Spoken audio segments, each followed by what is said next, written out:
The Red Bridge by Kylie Dunstan. For our new friends in Hanoi.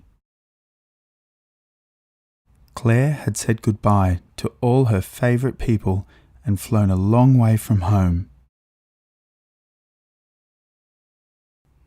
The taxi to her new house wound in and around dirt roads, past people sitting on the footpath eating. Washing flapped overhead. Horns from a sea of motorbikes and cars filled the air. The noise kept her tired eyes from closing completely. They found their new home at the end of a maze of streets and alleys. How will we ever find our way out again? Claire wondered. The house was tall and skinny. Up it went with all the other houses in the street. Claire imagined herself as Rapunzel at the very top window. "Who will I play with?" Claire asked as her mum tucked her into bed that night. "You'll make friends," Mum said. "I know it." "But how will I find them?" "Maybe they will find you," Mum said, and kissed her goodnight. The next day, Claire sat on their front step. Everything was different. The smells, the sky, the sounds. Everything seemed difficult. Each direction she looked from outside her front gate disappeared into another narrow laneway. Claire looked again, and a little face peered around the corner of a lane and smiled. That afternoon, Claire went for a walk with her mother to the shops. They turned right and wound around some houses. They turned left past a school and down a road towards the closest shop. Cars and motorbikes tooted at them to watch out, and bicycles, hidden beneath a mountain of flowers, rang bells as they passed. Claire held her mother's hand tight as the bell of another bike sounded behind them. A small girl with milky brown skin and long straight black hair waved from the back of her mother's bike as they passed. That evening, when Claire's father returned from work, they decided to go out for dinner. They walked along footpaths overflowing with small plastic chairs and tables, bubbling pots and towers of soup bowls. Other families sat hunched over their soup, slurping up the broth and rice noodles. A happy face smiled and waved at them to sit in her restaurant. They slid in beside the other people, and 3 bowls of steaming soup were placed in front of them. Claire looked nervously at the boy sitting beside her and watched as he added the sauces to his soup and mixed them in. The boy smiled and nodded at Claire to do the same. Claire fumbled with her chopsticks, and the boy laughed and showed her how to use them. He piled some noodles onto the spoon with the chopsticks and slurped them in. Claire and her family did the same. With full bellies they walked home, Claire leading the way. "I've been told there's a market nearby," Claire's mum said the next morning. "Shall we see if we can find it?" They set off together with empty market bags ready to fill. The smiling lady from the soup restaurant waved as they went by.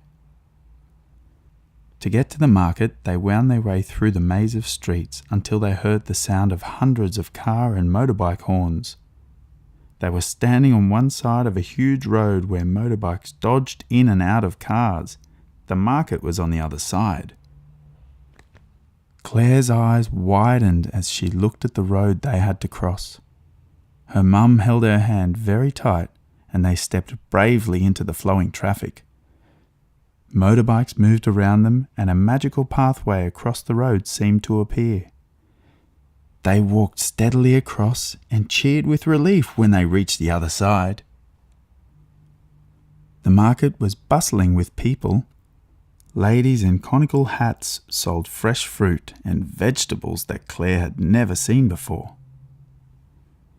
Live prawns, fish and crabs swam in tubs on the ground, and meat was cut up for sale on enormous wooden chopping blocks.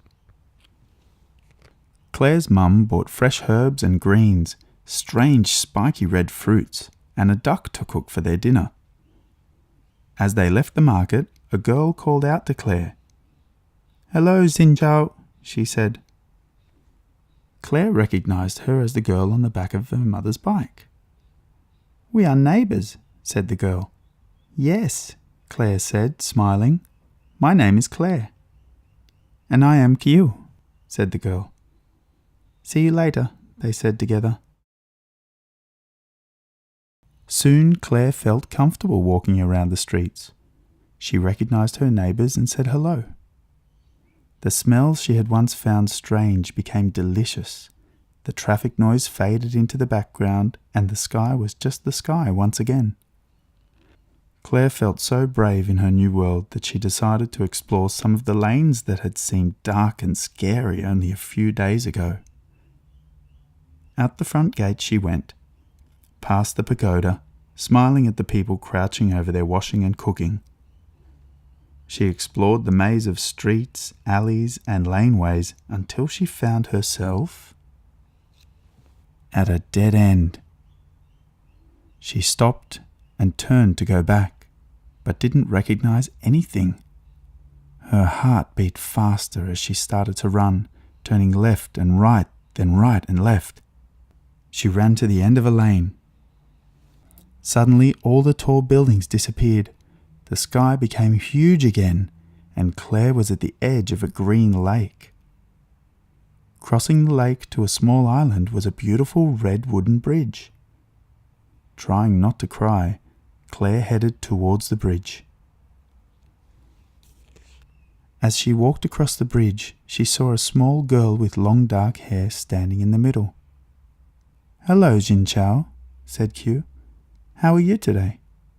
"I'm lost," said Claire, her throat hurting from holding her tears in. "You are not lost," said Qiu. "You are on the red bridge. It is only just around the corner from your house."